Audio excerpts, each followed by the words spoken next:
ခုနေ့ဝတ်တနီချက်ကလေးချက်စားဖြစ်ပါတယ်ရှင်ဝတ်တနီချက်ကလေးကိုဘယ်လိုချက်လဲဆိုတာကိုလိုက်ပြီးတော့ကြည့်ရှုပေးကြပါအောင်နော်ဒီဝတ်တနီချက်လေးကချက်ရတာလေလွယ်ကူရိုးရှင်းပြီးတော့အရန်ကိုအရသာရှိတဲ့အစားအစာလေးတစ်မျိုးဖြစ်ပါတယ်ရှင်ချက်လေးလေးရတယ်ဘာမှမခက်တဲ့အတွက်အားလုံးပဲလိုက်ချက်စားကြည့်ကြပါအောင်နော်ဟုတ်ကဲ့ပါရှင်ကျမတို့ရဲ့ channel လေးကိုလည်း subscribe လေးလုပ်ပေးကြပါအောင်နော်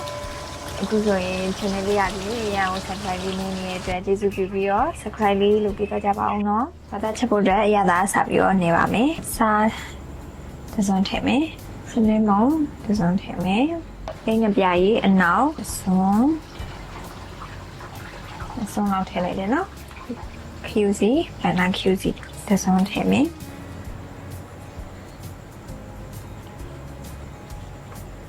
အင်းငပြားကြီးတစ်စုံထည့်မယ်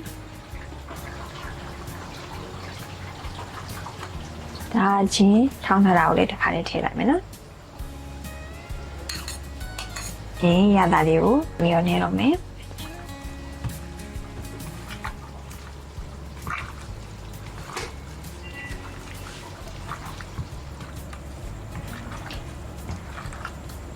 ဒါလေးလည်းနှံ့ဆက်သွားပြီဆိုတော့ချက်ပါတော့မယ်ပြီးဖွင့်လိုက်မယ်ဒီလေးထည့်လိုက်မယ်စီပူလာလို့ရှိရင်ကြားလေးထည့်ပြီးတော့ကြော်မယ်နော်ကြားတွေအေးပြောပြီးတော့ညိုလာပြီဆိုလို့ရှိရင်တော့ဝတ်သားထည့်ကြော်မယ်နော်အခုရင်ကြားလေးတွေပြောပြီးတော့ညိုရောင်လေးတွေဖြစ်သွားပြီဝတ်သားထည့်ပြီးတော့ကြော်မယ်နော်ဝတ်သားထည့်ကြော်ပါမယ်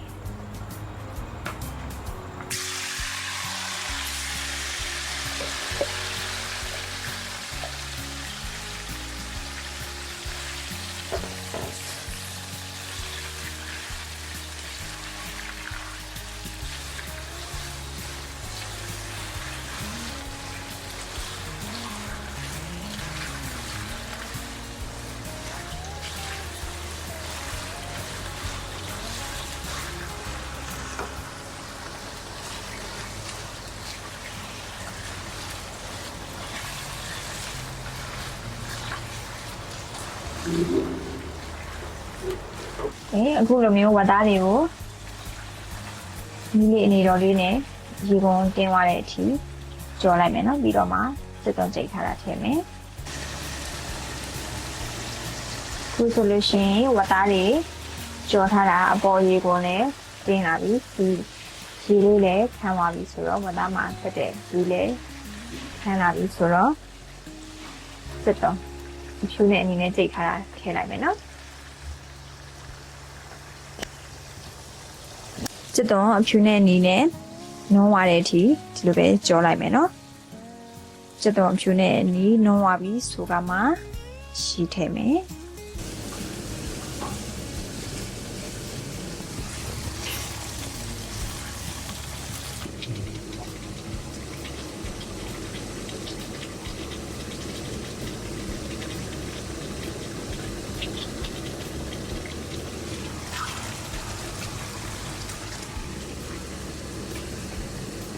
ဟုတ်ကဲ့ပါအခုဆိုလို့ရှိရင်စစ်တုံးလေးလည်းနှုံးသွားပြီဆိုတော့အယောင်လှအောင်လို့အယောင်တင်ပုံလေးဒီဆောင်တော့ထည့်လိုက်မယ်နော်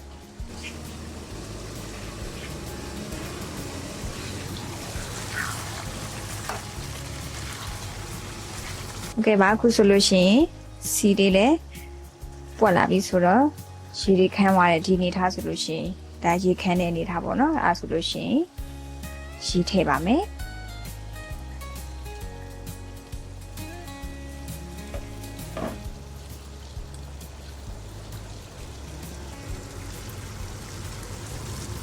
ပြီးရင်ဖုန်းလေးအုပ်ထားလိုက်ပါမယ်။ဟုတ်ကဲ့ပါအခုဆိုလို့ရှိရင်လိုနေလဲဆိုဖွင့်ကြည့်လိုက်မယ်နော်။ဒီတော့တော်တော်ခမ်းနေပြီ။ကြီးလေးခမ်းပြီးတော့စီပြန်လာတဲ့အထိချက်ရမှာပေါ့နော်။ဆိုရင်ဆက်တက်ထားလိုက်ပါအောင်မယ်။ဖုန်းလေးဆက်ပြီးတော့အုပ်ထားလိုက်ပါအောင်မယ်။ဖွင့်ကြည့်လိုက်မယ်နော်။မွေးနေရပဲ။ရတာလေ။ပွက်ကြည့်ပါမယ်။ဒါဆိုရေလေးကျန်လေးရနေနဲ့ဆက်ပြီးတော့တင်အောင်မယ်နော်။အနည်းတခဲသွားတဲ့အချိန်ဒီလေးခမ်းပြီးတော့စီလေးအမြုံထားလာပြီနော်။အဲဆိုရင်ဒါဆိုရေမရှိတော့ဘူး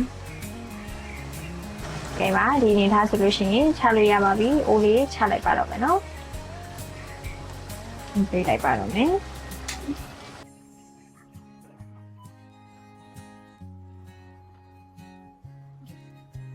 ဗီဒီယိုလေးကိုကြိုက်နှစ်သက်တယ်ဆိုလို့ရှိရင်ကျမတို့ရဲ့ channel လေးကိုလည်းခုဆိုလို့ရှိရင် channel လေးက